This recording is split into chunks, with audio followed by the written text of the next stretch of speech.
नरसिंह मेहता जी का चरित्र आता है। उनके पुत्र का विवाह कोई एक नगर की बहुत बड़े सेठ की कन्या से निश्चित हो गया। तो मतलब लड़की वाले बड़े खानदान के थे, नरसिंह मेहता साधारण, विवाह पक्का हो गया। किसी ने जाके लड़की वालों को बता दिया, बोले कि तुमने अपनी बेटी का विवाह नरसिंह मेहता के पुत्र से संबंध बना दिया। बोले हाँ। बोले अरे नरसिंह मेहता तो ज्यादा संपन्न व्यक्ति नहीं है, बेटी सदैव अपने से ऊंचे घर में देनी चाहिए, और तुम तो ऐसे घर में दे रहे हो जहां रात्रि भोजन बन जाए तो सुबह के कोई पता नहीं होती कि कुछ होगा कि नहीं। तो बेटी के पिता ने सोचा क्या करें। बोले मना कर दो बिल्कुल। बोले कि हम ब्याह नहीं कर सकते। नरसिंह मेहता, वो लड़की के जो पिताजी थे, वो सोचने लगे अरे मना कैसे करें, अब ऐसे अच्छा नहीं लगता। बोले अच्छा नहीं लगता, जब बेटी भूखी सोएगी रात में तब अच्छा लगेगा, 3 दिन तक भोजन नहीं बनेगा तब अच्छा लगेगा, इसलिए बात आगे बढ़े उससे पहले अभी मना कर दो।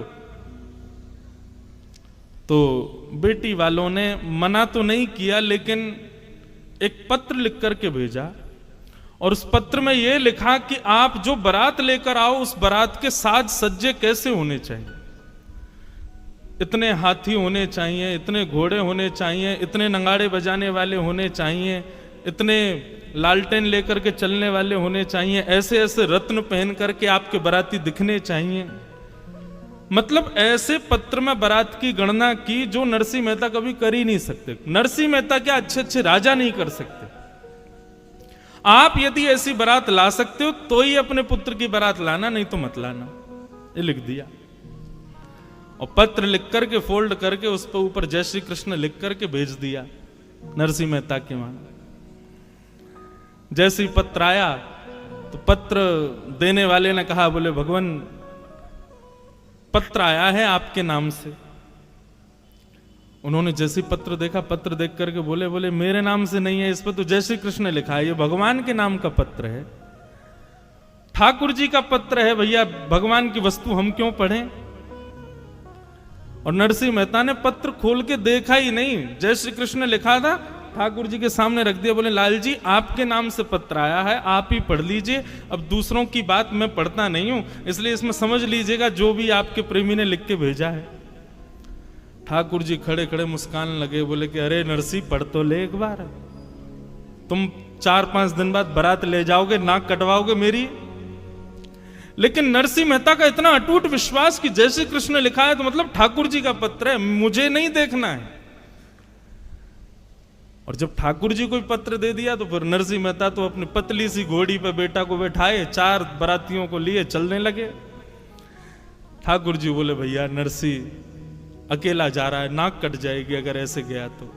पत्र जब हमारे हवाले किया तो जो जो पत्र में लिखा था, किसी गली से घोड़ों की कतार आ गई, ले ले करके लोग आ गए, दुल्हा को लाके बढ़िया घोड़ी पर बैठा दिया, कहीं से हाथियों पर चढ़ चढ़ के महाराजा आ गए। नरसिंह मेहता सोचते जा रहे हैं पता नहीं कहां से कौन आ रहे हैं, हमारे पुत्र के मित्र सखा आदि होंगे। देखते ही देखते ऐसी बारात हो गई, ऐसी बारात हो गई, 33 कोटि देवता बारात में आ गए।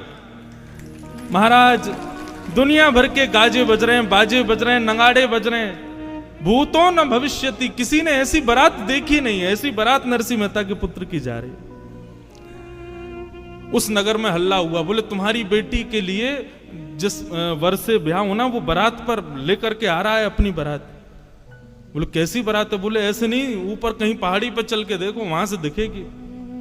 ऊपर पहाड़ी पर जाकर के जब देखा तो दूर दूर तक महाराज सोने चांदी हीरे जवाहरातों से लदे हुए बढ़िया बढ़िया महाराजा हाथियों पर बैठे हैं, बीच में घोड़ों पर सुंदर सुंदर नगर सेठ बैठे हैं, आगे एक परम सुंदरी घोड़ी के ऊपर में नरसिंह मेहता का पुत्र बैठा है, और सबसे आगे नगाड़ों के बीच में नृत्य स्वयं द्वारिकाधीश कर रहे हैं और बारात लेकर के जा रहे हैं।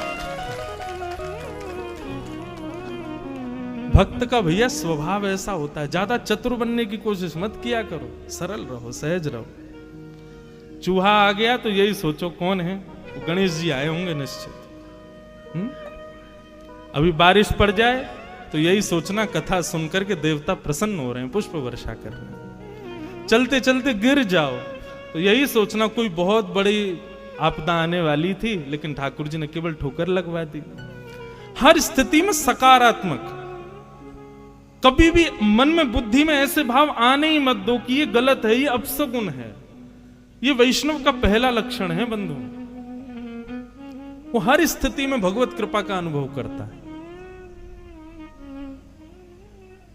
प्रहलाद जी महाराज चाहते तो लाख बहाने बना देते, हिरण्यकश्यप के कुल में जन्मा, मैं भक्ति कैसे कर सकता हूं, लेकिन कोई बहाना नहीं किया। प्रहलाद जी अपने पिताजी को कहते हैं, पिताजी भक्ति का बीज अंकुरित माला जपने से नहीं होता, भक्ति का बीज अंकुरित माहौल होने से नहीं होता। अब आप सब लोग यहां पर नाम गुणगान कर रहे हैं, तो कोई नास्तिक आएगा तो निश्चित है वो भी गा देगा आप सबके प्रभाव से। आप सब उठ के नाचने लगोगे तो जो कभी भगवान का नाम नहीं गाता वो भी आ गया तो वो भी नाच जाएगा। माहौल तो सब करा देता है, लेकिन बिना माहौल के ये होना बहुत बड़ी बात है। तो पिताजी माहौल से भक्ति नहीं आती, नाम जप करने से भक्ति नहीं आती। आदि आदि भाव बताते हुए प्रहलाद जी अंत में कहते हैं, तो बोले फिर तुम्हारे अंदर भक्ति का बीज आया कैसे? तब प्रहलाद जी कहते हैं, महीयसां पादरजोभिषेकम निष्किंचनानां न वृणीत यावत्। बहुत ध्यान से सुनिएगा बंधु। बोले पिताजी, निरंतर वैष्णव गुणानुवाद गाने वाले, निरंतर भगवत चर्चा करने वाले वैष्णवों की चरण रज की ये कृपा है कि मेरे अंदर भक्ति आई है। श्री गुरु चरण सरोज रज निज मन मुकुर सुधार, वरणो रघुवर विमल यश जो दायक फल चार। सबको याद है हनुमान चालीसा, सबसे पहला वाक्य गोस्वामी जी क्या कह रहे हैं? श्री गुरु चरण सरोज रज निजमन मुकुर सुधार। अपने गुरु के चरण के रज के कण से मैंने अपनी मन बुद्धि को सुधारा है।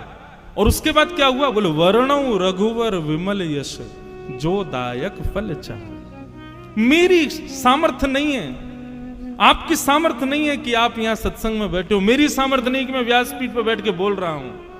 और अगर आप अपनी सामर्थ्य मान रहे हो कि आप बैठे हो और मैं यहां से बोल रहा हूं, ऐसी सामर्थ्य मैं मान रहा हूं, तो आप और मैं, हम दोनों ही एक प्रकार से बाल बुद्धि हैं।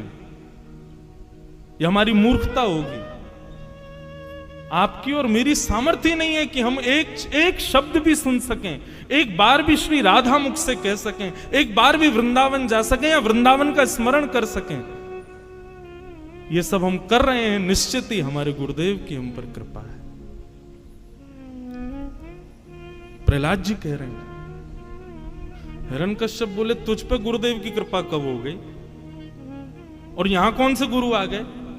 तो प्रहलाद जी ने सारे वेद खोल दिए। बोले पिताजी, आप तो गए थे अमर होने के लिए हिमालय पर, उस समय मां को मारने के लिए राक्षस आए थे, उस समय मैं गर्भ में था। आप जब तपस्या से लौट करके आए उस समय मेरी आयु 5 वर्ष की थी, लेकिन आपने तपस्या की 1000 वर्ष तक, 10,000 वर्ष तक। आपने एक बार भी विचार नहीं किया कि 10,000 वर्ष बाद में आया मेरा बेटा 5 ही वर्ष का है। क्यों? क्योंकि मेरी मां को नारद जी बचा के ले गए राक्षसों से, और मेरी मां ने नारद जी से वरदान मांगा कि आप मुझे एक वरदान दो कि जब तक मेरी इच्छा नहीं हो तब तक मैं अपने बालक को जन्म ना दूं। तब नारद जी ने मां को यह वरदान दिया और 10,000 वर्ष तक नारद जी ने अनवरत भागवत की कथा मुझको सुनाई। मैं मां के गर्भ में बैठ करके वो भागवत के पीयूष वर्षण का पान करता रहा पिताजी। 10,000 वर्ष बाद मेरा जब जन्म हुआ तब ये भक्ति के बीज मेरे भीतर अंकुरित हुए। तो निश्चित ही आप मानिए चाहे मत मानिए, आपके पूर्वजों के पूर्वजों के किसी ने तो वृंदावन रस को चखा है, वृंदावन रस की सेवा की है, इसीलिए वो भक्ति का बीज आपके भीतर आया है और अब आप भी कर रहे हो। तो निश्चित है, इसका जरूरी नहीं आपके पुत्र पे आएगा, पुत्र के पुत्र में आ जाएगा, पुत्र के पुत्र के पुत्र में आ जाएगा, कहीं ना कहीं तो वो बीज जाकर के अंकुरित होगा, उसको आप रोक नहीं सकते। तो भैया ये भक्ति आती कहां से है? बिना महत पाद रजोभिषेकम। जब तक आप संत जनों के चरणों में दंडवत प्रणाम नहीं करोगे, यह भी विचार मत करो कि पृथ्वी पर गंदगी पड़ी है, मिट्टी पड़ी है, कीच है, क्या संत दिखे और तुरंत दंडवत। जब इतनी तत्परता संतों के वैष्णवों के प्रति रहेगी, तब भक्ति के बीज अंकुरित होंगे। तो निश्चित ही हम आप सब लोगों ने, या मेरे पूज्य नाना जी पंडित श्री कृष्णलाल शास्त्री जी, वे कहा करते थे, बोले लाला हम पूर्व जन्म में सूरदास कुम्मनदास तो नहीं रहे होंगे, पर जब सूरदास कुम्मनदास मीराबाई आदि ये सब ब्रज के भक्त वृंदावन में रहते होंगे और ये गली मोहल्लों से कहीं से निकलते होंगे, उस गली में हम आप सब लोग भी किसी ना किसी रूप में जाते रहे होंगे और उन लोगों की एक बार हम पर दृष्टि पड़ गई होगी। उनकी एक दृष्टि का ये कमाल कि महाराज की इस जन्म में हम भक्त हैं, हम वैष्णव हैं, हम वृंदावन के उपासी हैं।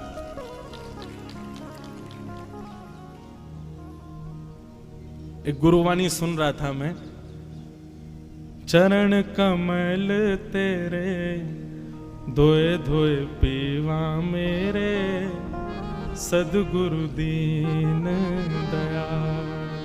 क्यों? अच्छा एक और बात, आप इस भाव से ये मत सोच लेना कि संत जहां से भी जाएं वहां चरण रज उठा के माथे से लगा लें, उनके चरण धो के और उसको दिन रात पीवें, उससे तो होता ही है, पर उसके पहले उनकी वाणी सुनकर के अपने चित्त को, अपनी बुद्धि को, उसको स्थिर करना पड़ेगा, उसकी स्थिति का अनुमान लगाना पड़ेगा, तभी यह संभव हो सकता है। हमारे वृंदावन में गौड़िया वैष्णव संप्रदाय के एक महापुरुष रहते थे, सेवा में पधारा, नित्य सेवा करते थे। एक बार उनके ठाकुर जी ने बंगाल के किसी वैष्णव भक्त को स्वप्न में दर्शन देके आज्ञा की कि तुम वृंदावन चले जाओ। बंधुओं एक मेरी बात बहुत ध्यान से सुनो, ठाकुर जी का जब अनुग्रह होता है तो सबसे पहले ठाकुर जी स्वप्न में दिखेंगे। भगवत दर्शन ऐसे नहीं होगा स्पष्ट ठाकुर जी प्रकट हो गए, दिख गए, चल रहे फिर रहे हैं, दिख रहे हैं हमको, ऐसा नहीं। ठाकुर जी सबसे पहले स्वप्न में दर्शन देंगे और स्वप्न में भी प्रत्यक्ष नहीं दिखेंगे।